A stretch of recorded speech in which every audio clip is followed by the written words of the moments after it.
New York Magazine declared 2022 the year of the Nepo Baby. Suddenly it seemed everyone was weighing in on the conversation, from YouTubers to readers of the Financial Times. But what exactly is a Nepo Baby? Is this really a new phenomenon? Why do we accept some Nepo Babies and not others?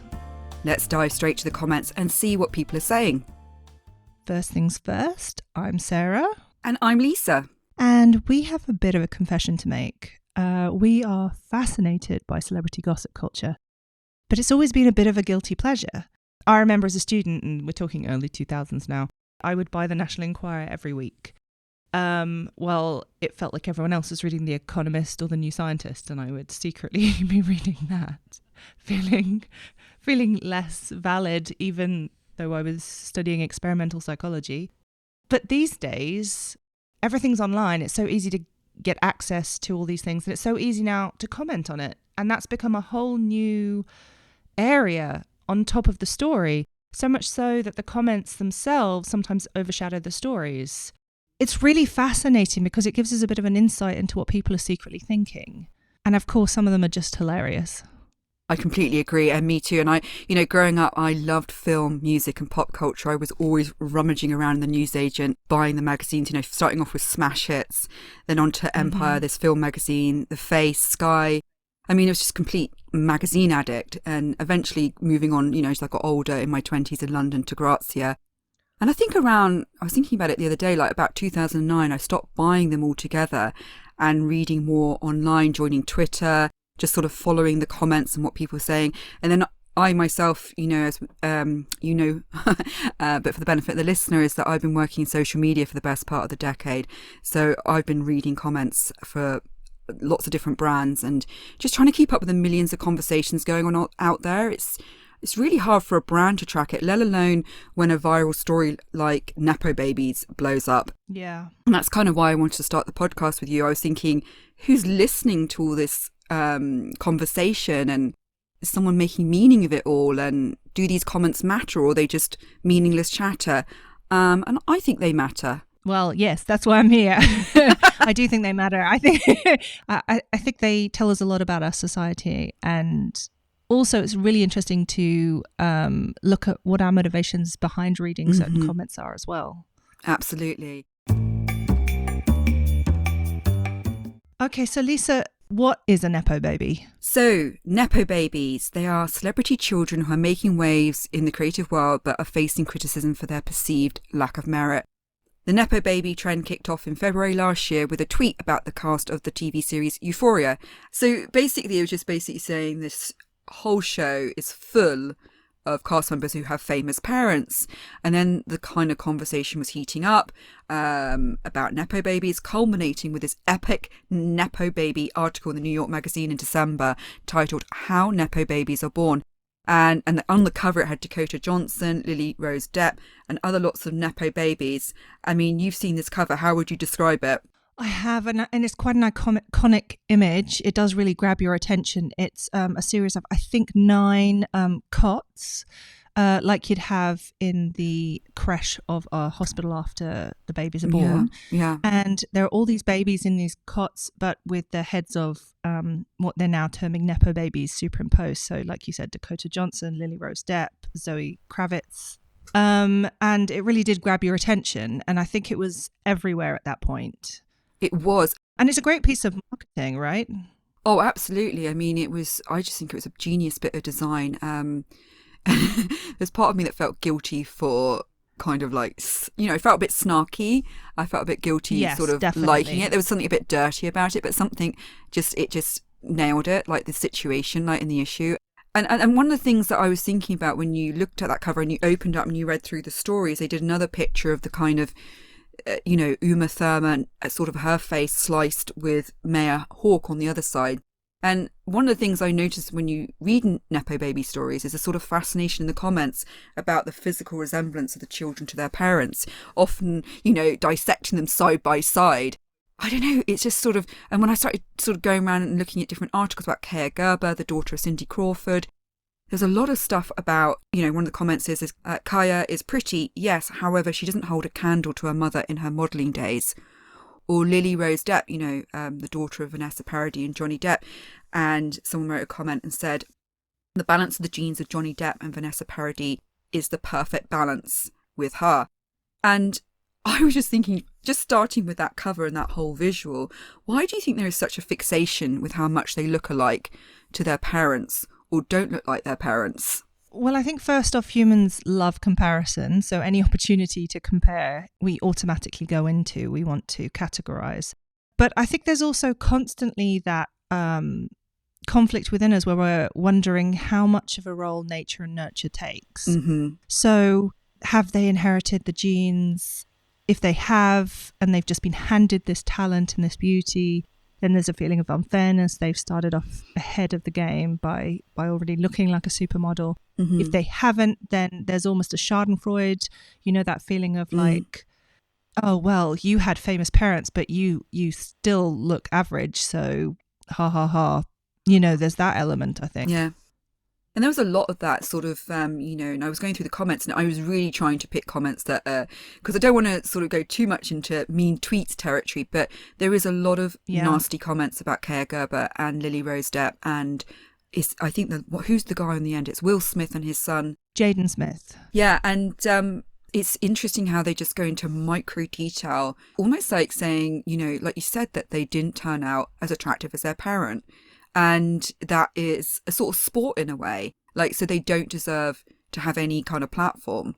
Yeah. Yeah. And I think, you brought up Will Smith and his kids, and it did feel like they were, I can't say what it was actually behind the scenes, but it did seem that they were foisted onto the public quite early. And when you're that young, it has to be the parents who are choosing really rather than the children. And he had these big budget films that there's absolutely no way he would have got if it wasn't for his father, and his father actually starred in it with him. And I think people just they feel uncomfortable with the unfairness. There's that element of, can't you be happy just to be a celebrity by yourself? Why do we now have your kids as well?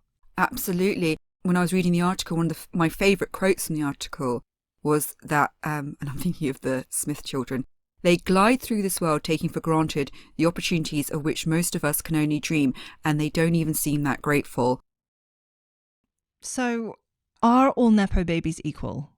That's actually a good question, because there's a lot of articles out there sort of analysing this and a lot of comments. And in fact, there's a BuzzFeed quiz that just came out a few days ago, which you could sort of go through and sort of rank the Nepo babies and how worthy they were of their careers and whether they would have made it on their own. Wow. So like I said, it's a bit of a sport now.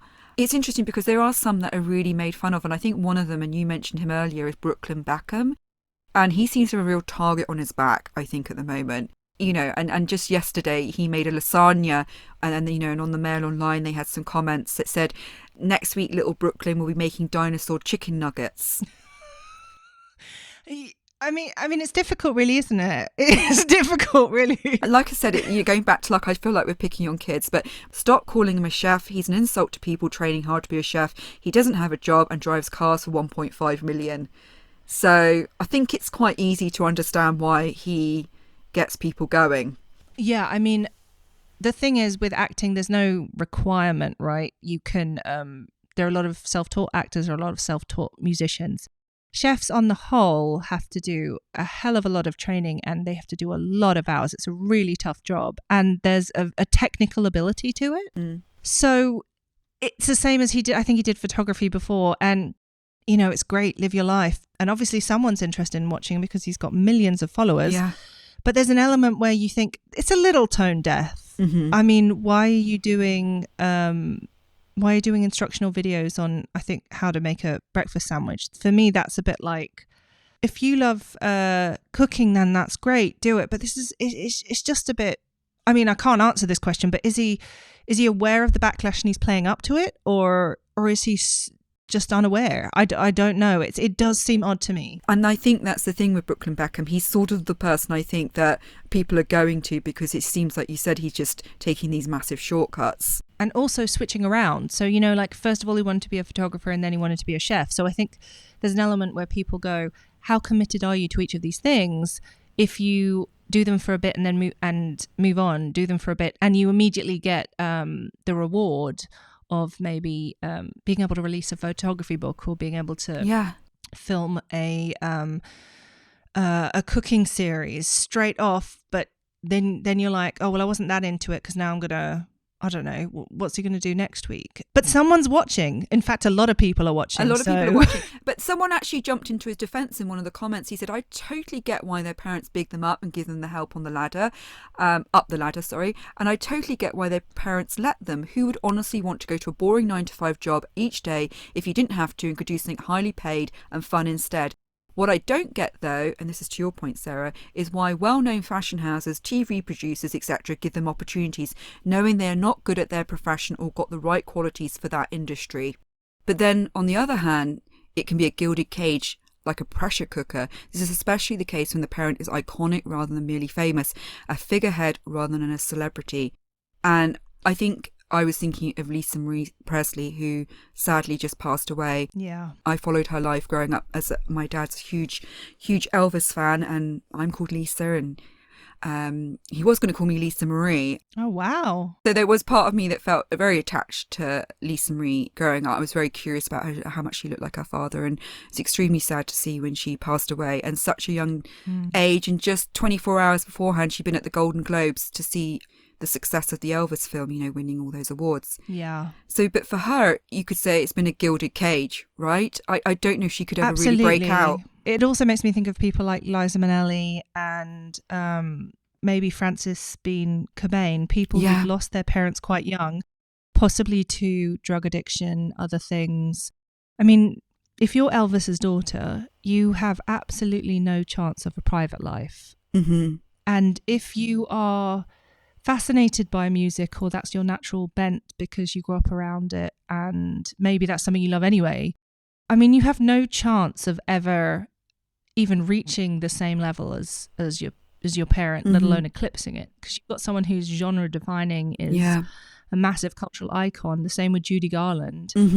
You're always going to be playing for second, and you're always going to be compared to them, and it's a difficult thing for them. If you want to be a celebrity, there's a weird almost contract you make that one of the downsides potentially of that industry is that if you become mega famous, you know, paparazzi, constant attention, constant fans, never having a private life, that's the trade you make, maybe. But if you're a baby and you're born into this, you had absolutely no choice. Yeah, what stood out for me was the quote, "It makes sense that Zoomers, a generation steeped in pop analyses of structural oppression, would hit on the Nepo Baby as their particular celebrity obsession. Though as anyone who followed the journeys of mansplain and gaslight could tell you, a word that goes viral can shed its nuances." And I think that's what's really interesting about this whole Nepo Baby phenomenon. And I think that happens more and more these days, is the use of language. We're not just having a discussion about nepotism, but we've labelled them Nepo Babies, which is very infantilizing. It's very dismissive, very reductive in a way. Yeah. And whatever your feelings are about the topic, it lumps them all together.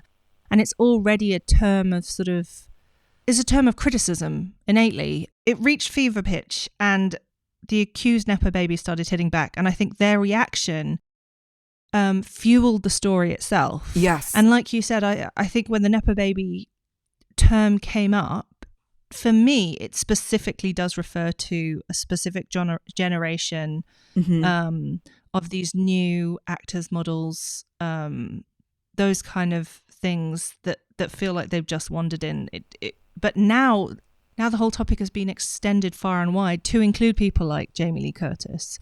And it's almost become a witch hunt of, you've got these articles going, here are all the Nepo Babies you didn't know were Nepo Babies. You know, Benedict Cumberbatch, I was like, is he? What? When you say there was a backlash, you know, one of the comments was from Lily Rose Depp. Do you want to read it out? Sure. So Lily Rose Depp, in reaction to this, said, "People are going to have preconceived ideas about you or how you got there, and I can definitely say that nothing is going to get you the part except for being right for the part." And she told that to Elle magazine. And she also said, "The internet cares a lot more about who your family is than the people who are casting you in things. Maybe you get your foot in the door, but you still just have your foot in the door. There's a lot of work that comes after that." And boy, did people not like this kind of approach. I mean, and I think, like you said earlier, this really riled people up, because one of the great quotes I found on YouTube saying that nepotism babies love to say their parents got them in the room, but their talent kept them there. Getting in the room is the point. Everyone struggling wants to be in the room. And I really understood that. I really understood what they were saying. And I think there is something that's a little bit maybe tone deaf with Lily Rose Depp in what she said. And, and someone else also said, my big issue with Nepo Babies really is just when they try to deny that it helped their careers at all, because that denial continues to peddle the idea that anyone can make it in Hollywood if they work hard enough.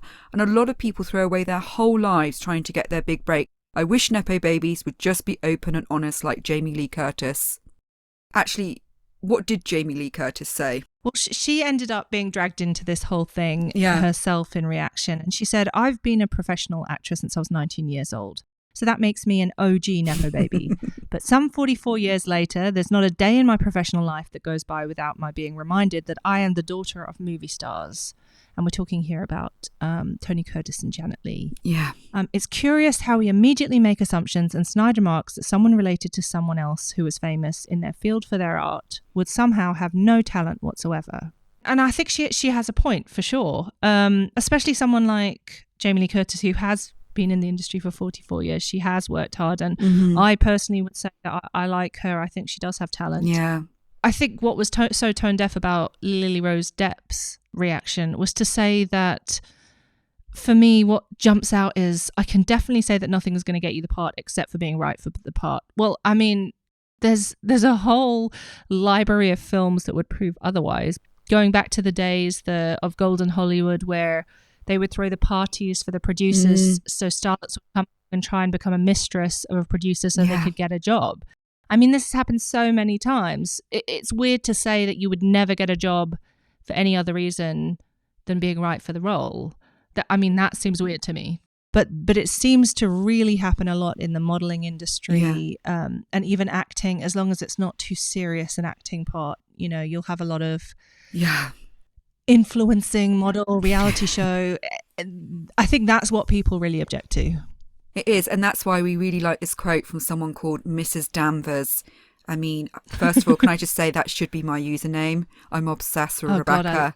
God, so. I absolutely love the original, the Joan Fontaine. Big fan.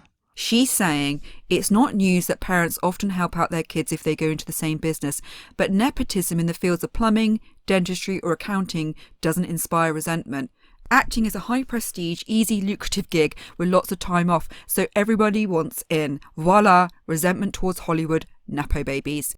So I think this is very specifically targeting, like you said, what seems those easy careers, like modelling, like you said, being in music videos or in films where maybe you get propped up by a team behind you. You don't have to be that talented. I think there's a really good point, because one of the themes that came up in a lot of the comments about Nepo Babies is, I don't know why people are complaining, because no one complains about farmers. There's nepotism in every industry. Yeah. You don't, it's a classic English thing where you call a business so-and-so and sons. If I'd have gone into the family business, I would have made my dad call it something and daughters, just to be a bit different. But I come from a farming family on my dad's side for generations. So, in fact, it would be weird to call out farmers for passing on farming. I mean, that's quite an essential part. But it's a bloody hard life, farming, isn't it? Oh, yeah. Jesus Christ. I mean, my mum was, and she married into it, she was dipping sheep for 18 hours a day when she was 8 months pregnant with me. And I'm not saying all farmers do that. So I think my mum is an absolute legend. But my dad, I remember him saying as well, there was a period where he didn't have a single day off for a 10-year period. Can you imagine that? Like, not a Sunday. You don't get a Sunday off. You don't get any day off. No holiday. Continuous. But so then you're not going to get resentment, are you? And that's what a lot of the comments were saying, okay, why do some of these kids never want to go into careers like surgeon, like be surgeons, lawyers, etc.? They just want to take the easy path. And then part of me is like, well, I understand why they want to take the easy path. It's grueling. A lot of work is really grueling. You know, why wouldn't they? If they're being pampered all day, you get to act in films and get paid a lot. I understand why they would take that route, especially if that's what their parents are valuing, right? So yeah, and one of the things I did when I was researching this is actually, I found out that Jennifer Connelly's son is an aerospace engineer, and that also John Wow. Malkovich's son, I think, works as a software engineer. So there's plenty of kids that probably go in to just don't want the limelight. They don't want that whole world and just have normal lives. I mean, I suppose what I'd say as well as someone who used to do psychology research and statistics as part of that is this confirmation bias, for example? You would have to accurately see if most celebrity babies become Nepo babies, you'd have to poll all of them, and you'd have to look at the actual percentage that become celebrities as well. So we're not going to hear about the ones that don't become celebrities. We're only hearing about the ones that do, because they already confirm our belief that, oh God, they all just pass it on anyway. We're not going to hear about the other ones. I mean, the genetic element, right? So I think we would be less surprised for an athlete's child to become an athlete. Like I know in the boxing world, quite a lot of, wasn't it Chris Eubanks' son also became a boxer, all these things, you know. Oh, the classics. My favorite thing was that the main guys at the time, Muhammad Ali, George Foreman, Joe Frazier, their daughters all became boxing when female boxing was not really a thing, and they actually fought each other, and it became like a repeat of the earlier massive fights that they had. They were very good. But would they have got so high a listing on the billing? Would people have been interested? Would people have bought tickets if they hadn't have had that? Like you hear Muhammad Ali's daughter is going to fight, and you think, and is going to fight George Foreman's daughter, and you think, I'm going to watch that. Much more than if you just hear two random women are great boxers. But the thing is, I wanted to say is that this is not a new thing, right? Privilege. You know, you could almost say civilization is built on nepotism, right?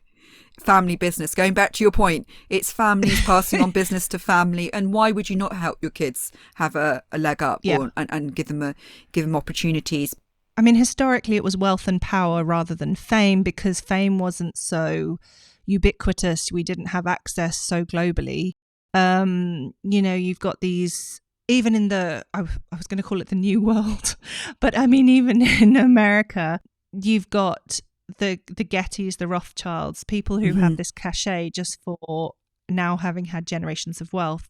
There's also just the evolutionary genetic perspective of, if anyone follows Richard Dawkins, it's that idea of kin selection. I'm going really academic. Kin selection. You know, we pass on to our kids because we're primed to want our genes to multiply, which means that we give them the best possible advantages we have. I mean, that's just parental instinct.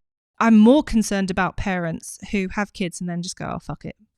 You know, they'll do. They can look after themselves. I mean, I think that's worse than looking after them. But there's a saying I remember my dad saying, rags to riches to rags again in 3 generations. Yes.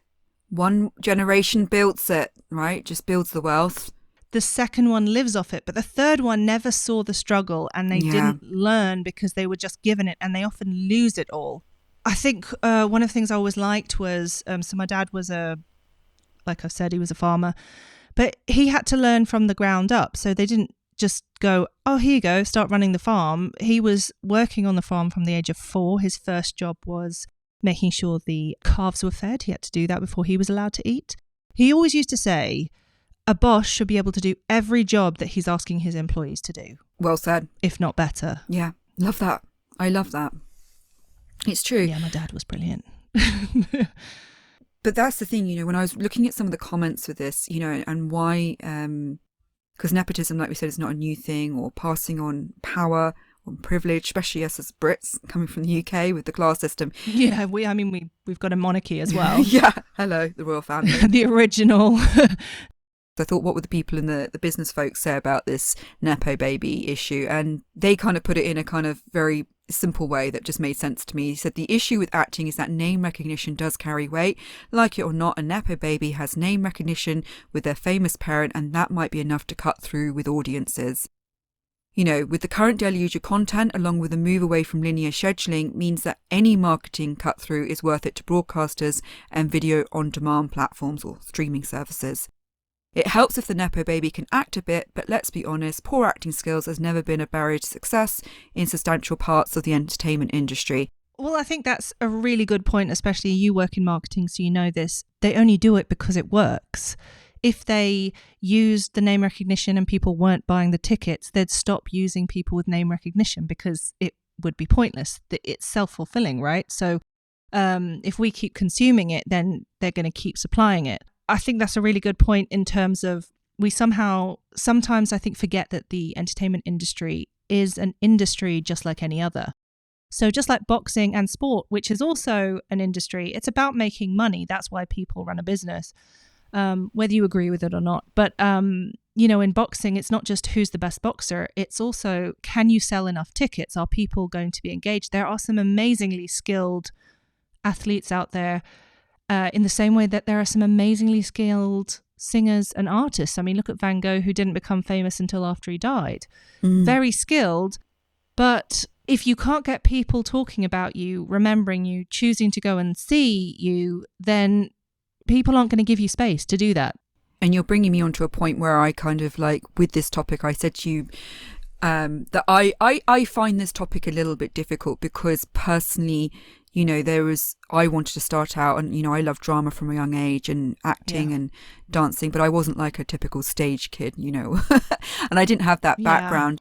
This is, like I said, in the mid-90s, pre-internet and social media. So, I was thinking I wanted to go into acting, directing, making films. And when I started looking at my options at 17 and you got that moment in your life where you decide that big next thing you're going to do and where you're going to go, and I was torn between going to drama school, which I couldn't really afford, which was really the best way I think to get into acting, and all my role models, Madonna, thank you, were like, it's all about grit. You just got to go for it. And like the story you just told earlier, it's like there's part of me, it's like I still really truly believe if you really want to do something, you will get there in the end if you just pursue it, and it's about persistence. But, money was definitely a factor in my decision to give up on acting and pursue a full-time job. And I guess that for me, the Nepo baby thing, there is part of me, it's like, yeah, we're calling out nepotism, we're calling out privilege. I think it's a good thing, but how serious it is, I'm not sure, like how much it's radically going to change the system. But I do feel good. And I sort of applaud in some ways that we are calling this out. I think it depends on what your motivation, your intention is behind commenting. And I think that's the problem, is sometimes people aren't even aware of what their motivation is. They say there is sometimes a sort of genuine, I'm calling something out that isn't fair. And underneath there's another layer of I've had a really shitty day and my boyfriend shouted at me, so I'm now going to take that out on someone else. Yeah, and sort of someone you think who's got it good. No, and that's one of the things when I started looking at this topic and looking at all the comments, it was interesting to actually have a dive onto Twitter and see what people were saying about Nepo babies. That was not just sort of going on about the kind of, the fact that they don't appreciate what they've got. And of course they got there because the doors were open for them. So, I quite like these comments because I think they sort of speak a lot about the spectrum of privilege and where does getting a leg up start? Is it starting from having loving parents? We both had I had a free education, a teacher that believes in you. I remember some teachers at school that I still remember to this day that I feel like I owe a lot to because they did a lot for me, and believed in me. It could even be like, you said a good thing, and I've stolen this from you, good bone structure, like Kate Moss, that sets you up for life, or just being really good super... metabolism. Yeah. I'm very jealous of those people. Cameron Diaz used to say in her 20s, I eat McDonald's and all this stuff and I'm still really slim. I always remember reading these articles growing up, like I said, and thinking, how do they do it? So I just think these Twitter comments sort of put privilege into perspective. So one of them is, if your parents are still married, you're a Nepo baby. If you've been skiing or snowboarding, you're a Nepo baby to me. If parents ever cut fruits for you, you're a Nepo baby. I mean, gosh. And then this one, maybe a bit sad, but it's true for me. If your family have a group chat, then you're a Nepo baby to me. I mean, there's something incredibly sad about that one. But the thing is with these comments, yeah, they're funny and sort of snarky and cheeky, but there is something about, like, let's be honest, if you're born mostly, like for us born in the UK, we've got a lot of privilege already, So I just want to say, check my privilege. I check in my privilege. One of the things I was thinking about, where does this really play out, this whole nepotism debate, is, we like to think we're in a liberal democracy and we have strong notions of equality, even more so now. Yeah. One of the places I would like to see this Nepo Baby discussion really making some impact is in the workplace. And I think there was this comment, again, another business newspaper, about Nepo Baby proofing the workplace. And, I've worked for some companies where, some big companies where they actually put in their guidelines, their HR guidelines, you can't be family members, can't even have relationships. They really want to keep it straight and professional and free of corruption. I mean, that's a bit extreme, but I think there is something around, if you just hire all your friends and family, it's quite hard to have accountability. Yeah. And I don't know if the leadership just want people around them that like them and like their ideas.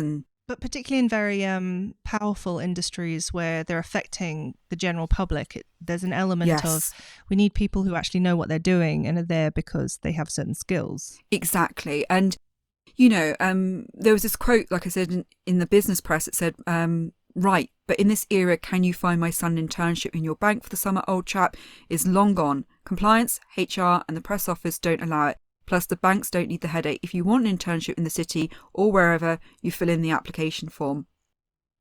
I mean, I don't think this is anything new, but I think this is becoming more of an issue and more awareness around it. I think there is something about, and when I first got to Norway, I was working for some startups, there's a lot of friends and families in the startup, and it can make it very difficult, I feel, as an outsider to navigate, because you sort of feel like this complex web of relationships that you don't know who's quite who and why they're there.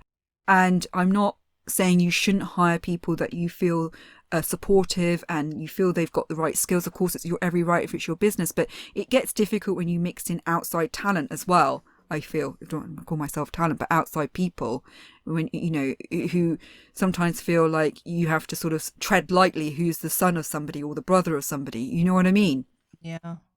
I think it's particularly hard if it feels you can't even get in the door in the first place, because that classic thing where it would be, you'd be applying for jobs where they've actually already been filled, but they're, for HR reasons, they're doing the interviews just so that they can say they did them. Exactly. It's that's quite, it must be quite exhausting going to interviews that, really you didn't have a chance at in the first place. This is something like I said, this is a quote I really like about Nepo talent. And again, this is in a business press article. Let's be honest, much of the media world besides acting has this Nepo talent, especially journalism.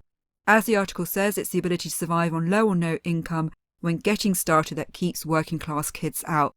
When I trawled the internship schemes at my former media employer for candidates, I rejected anyone who expressly stated in their application that they didn't need to be paid. My view was, and remains, that unpaid internships are just a way of supporting the well-off, and these were the candidates least likely to need, much less deserve, an internship. Daddy or mummy could get them some new shifts on the sly anytime they wanted it. I completely understand how that person feels, especially if it's not, if you've got two people who are sort of equal talent, but one has a connection. They say the business world networking is key, but if it's all networking and no talent and the person's messing up and the person has an attitude, you were saying about having to be careful about who's a brother or a son if it supersedes the normal hierarchy. So, for example, if you're supposed to be the manager, but when your inferior keeps messing up and won't and has an attitude towards you, but you can't put them in place, you can't have a word with them, you can't even fire them if they're messing up because they're the CEO's daughter. Yeah. That's that messes up the whole structure. And quite frankly, I think it's if it's the CEO doing it, they're ruining their own company, because it's not going to work well if that's the approach you take. 100%. And it's such a difficult thing to navigate because it really takes a toll in just doing your job. I mean, imagine as well that whole thing where if you're particularly in the artistic industry where you've got sort of husbands directing wives. Oh, yeah. Tim Burton, we both love Helena Bonham Carter. Oh, we love Helena Bonham Carter. And Tim Burton put her in a lot of his films, and I understand why. They obviously had a similar approach, and she was amazing, and they worked well together. But imagine taking direction from your husband, especially if you disagree about something and you're in a bad mood, or he's saying, "Do it again," because you haven't done it right. I mean, that's going to be an interesting getting home later that day when she's just like, "Yeah, well, I've got a headache now, so see you later. Fuck Go you. back to your own house." Or not, so to speak. One of the last things we wanted to talk about was the psychology aspect of Nepo Baby, because there's this great quote here. I mean, if I don't know if we want to read it out. Yeah. It says, "This Nepo discourse sounds eerily like envy, and the world is unfair and against me. Not exactly unexpected from individuals claiming entitlement to life's luxuries. Many things beyond food, clothing, shelter, and protection, while we are growing as children, are for us to pursue as adults. If we're fortunate to have gotten help beyond that, we should be thankful. If not, then we need to get busy as time and tide waits for no man."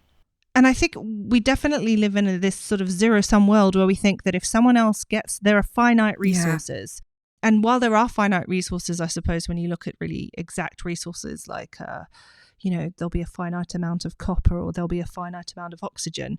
We also apply it to things like there's a finite amount of validation, there's a finite amount of love. Yeah. And if someone else is hogging it all, there's going to be less for me. Mm-hmm.